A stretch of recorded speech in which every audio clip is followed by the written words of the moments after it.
The news in virtual reality. I'm trying to wrap my head around it. And while I'm at it, there's something I'm going to have to wrap around my head. The New York Times and Google have combined efforts to produce a whole new way of viewing the news. Sometime in the next few weeks, this little cardboard box will arrive on your doorstep along with your New York Times home delivery. It will come with assembly instructions that look pretty simple. And that's going to be your classic cardboard. Then you download an app to your smartphone, rig the phone into your cardboard lenses, and voila, you are there. In this case, Syria. Residents of Damascus, even as the war rages nearby, still come to this souk on a daily basis. Virtual reality and other immersive formats have been around a while. I took a virtual ride on a roller coaster one day while sitting on the set of Greater Boston. Where should I look? I Take it all in. You see all the different viewpoints. But now VR is hitting the mainstream media. Filmmaker Chris Milk took a camera with a 360-degree field of vision into the home of a young Syrian girl. You're sitting there with her, and because of that, you feel her humanity in a deeper way. Milk took his film to the UN and is now collaborating with them to produce similar pieces about countries in turmoil. You feel present in the world that you're inside, and you feel present with the people that you're inside of it with. Meanwhile, when the New York Times Google project debuts the weekend of November 7th, Times subscribers will be able to watch the new immersive film, The Displaced, about children uprooted by war. It's a big mainstream moment for the Times and Google, and they're betting you'll want to be there. So a lot of people are getting in on this, including Frontline. They've got a piece, the Ebola outbreak. We all tried this today, and it is much cooler than you think it's going to be. It's 360 degrees. You have to keep turning with it. We were trying to follow somebody, and had to keep going. I was spinning completely around in my chair just trying to follow it. And I should also say that so far, some of the things that are debuting on this are very serious. And we've talked here about how sort of the demise of serious journalism. You look what happened with the Global Post. They've got to do something to get people reintegrated with it, caring more about it. And this could very well be it. It's very cool. I had a chance to try one of these a year ago when Gannett put together their virtual reality story on the farm crisis in Iowa. Again, a very serious topic. It's very cool. It's very immersive. Maybe it's because we're old and not used to this, but I think it's very easy to fall into the trap of focusing on the flashiness rather than the story itself.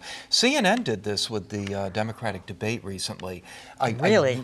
I would have loved to do that. I would have liked to walk up to Lincoln Chafee and say, "What are you doing?"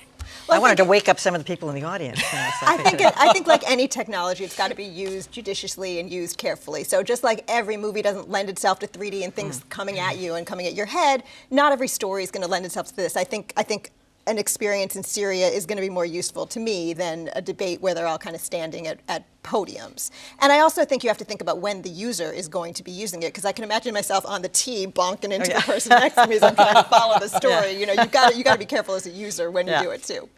It is, I tried one for the first time this afternoon, and it is much, much cooler than you can appreciate if you're only seeing 2D representations of it. I have a hard time sitting down and spending 15 minutes to read one article on a daily basis. So I don't think I'm probably going to be, buying an Oculus Rift headset and spending 20 or 30 minutes at home using one of these regularly. But I don't really think that I'm the audience. I think it's people who've got it already. This is and cardboard. People who do gaming and people who might already have a fancier virtual reality headset. This is a way to bring them in sneakily and get them into serious journalism. And why not? Yeah.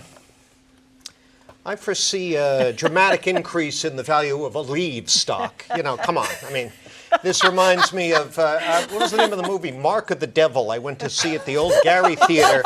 We had these, and there was an ambulance parked outside in case you were overcome. No, I'm just kidding.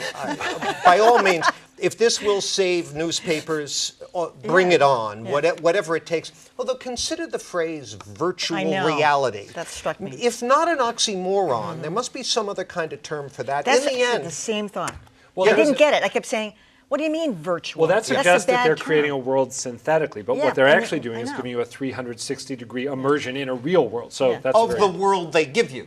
Oh yeah, not but the just like real, not the whole world. No, but that's media always, right? well, Where but the I But mean, story- I Exactly. made it Giving sound you. like Exactly. it You're wasn't not- real, but it is. Well- There's a very dramatic one of a Syrian girl being blown up, and the cameraman was there, and you're right there when it happened. So that really happened. It wasn't like virtual. They didn't make it up. I guess the question I'd leave hanging out there is, what in the end will it add to the current experience of video, HD They're video? hoping a humanitarian effort. That's what a lot of people who are involved in this, including the frontline people, are saying it's a humanitarian connection. One concern I have is that you're going to have financially strapped community news organizations doing great work who can't afford to do stories like this. And if this becomes the new bar that everybody's supposed to reach, are people going to tune out these news organizations because, well, where's their virtual reality treatment of these Of the stories? city I don't council want to sit meeting? there. I don't know. Yeah, I don't want to sit there and read I this don't know, inside a stuff. prison, I think it'd be cheap. Yeah,